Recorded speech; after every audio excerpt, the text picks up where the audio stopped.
Okay, to enable or disable auto delete temporary file that apps are not using in Windows 10 Home, go to settings, tap or click start menu icon, and then tap setting icon, select system,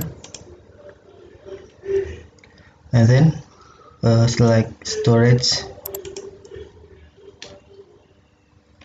tap configure storage sense or run it now.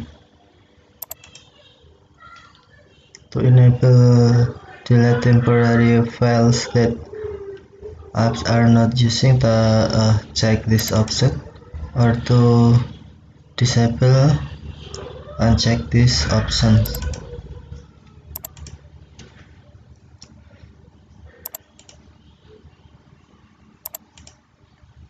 Thank you for watching.